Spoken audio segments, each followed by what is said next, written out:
let's discuss the educational rights of the women in Islam. The first guidance revealed by Allah subhanahu wa ta'ala, by Almighty God, to the whole of humankind in His last and final revelation, the glorious Quran, it was not to offer salah, it was not to give charity, it was not to fast, but it was ikra. It was to read, to proclaim, to repeat.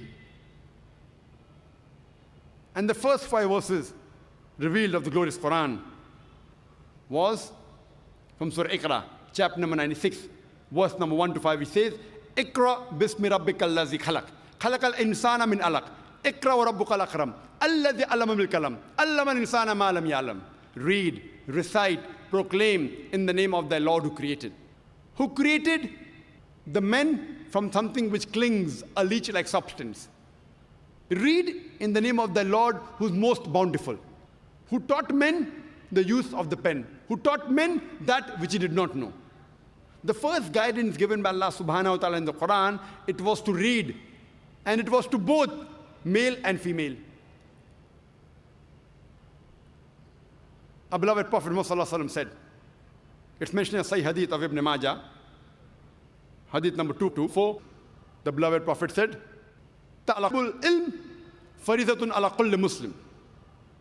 It is obligatory on every Muslim, man or woman, to acquire knowledge. The Prophet specially told the parents to educate the children, especially the daughters.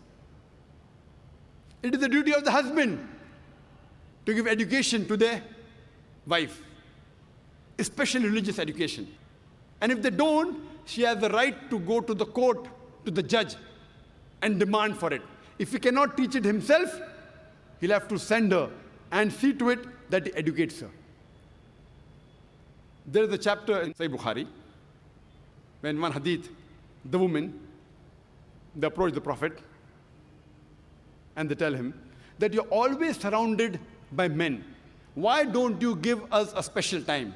And the Prophet agreed, and is to specially dedicate time to educate only the women. He also sent Sahabas to specially educate the women. And if you read the history of Islam, 1400 years ago, in the days of ignorance, in Yawm al-Jahiliyyah, at that time, we have examples of many women, several women who were scholars. The best example I can think is Aisha bint Abi Bakr. May Allah be pleased with her, the wife of the Prophet.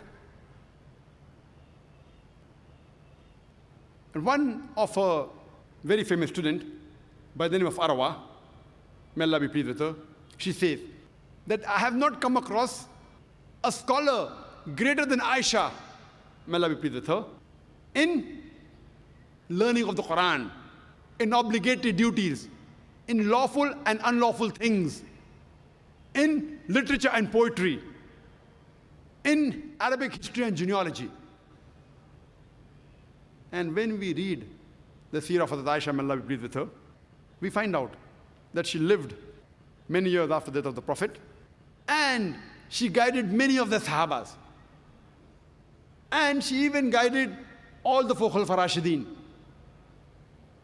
Many a time, when foreign delegations came to the Prophet, and when they discussed medicine, etc., Hazrat Aisha, may Allah be pleased with her, her memory was very good.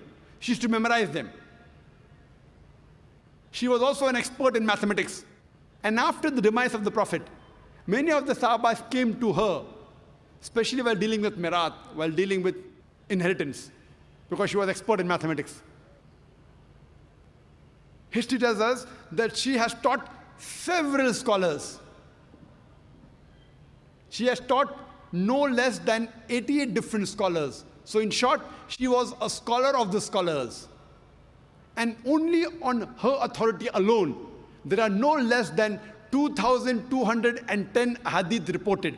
Only on the authority of Aisha, may Allah be pleased with her. We have the example of Salma, may Allah be pleased with her, who was the wife of the Prophet. And according to Imam al-Nawawi, She was the most intellectual woman amongst the learned women. And according to Ibn Hajar, he calls her as an authority. We have the example of Safiya, may Allah be pleased with her, who was the wife of the Prophet. And Imam al-Nawawi calls her as an intellectual woman. We have the example of Fatima bint Qais, who was one of the Sabiya of Prophet ﷺ. But she was so learned, and the immense knowledge she had, that once there was a discussion on the issue of fiqh, and she had a point of view, and Hazrat Aisha, may Allah be pleased with her, and Hazrat Umar, may Allah be pleased with him, they objected, but they could not prove her wrong. She was so knowledgeable. We have the example of Sulaim, may Allah be pleased with her, who was the mother of Hazrat Anas, may Allah be pleased with him, who was the famous Sahaba. And according to Ibn Hajar, he says that she was a very intelligent woman. And Imam al-Nawawi calls her as authority. We have the example of Darda, who was the wife of Abu Darda. And Imam Bukhari, in his Sahih Bukhari, he calls her as an authority on the science of hadith. We have the example of Sayyidah Nafisa. Sayyidah Nafisa, she was a scholar, and she taught many students. One amongst her students was Imam Shafi. May Allah have mercy on him. We also have the example of Aisha bint Saad ibn Abi Waqas. She too was a scholar, and amongst her students, one of the students was Imam Malik. May Allah have mercy on him. Rahimullah. Imagine in the days of ignorance, in Yawm al-Jahiliyyah, there were several women who were scholars. At that time, people were hardly educated, and imagine we have examples of several women who were great scholars.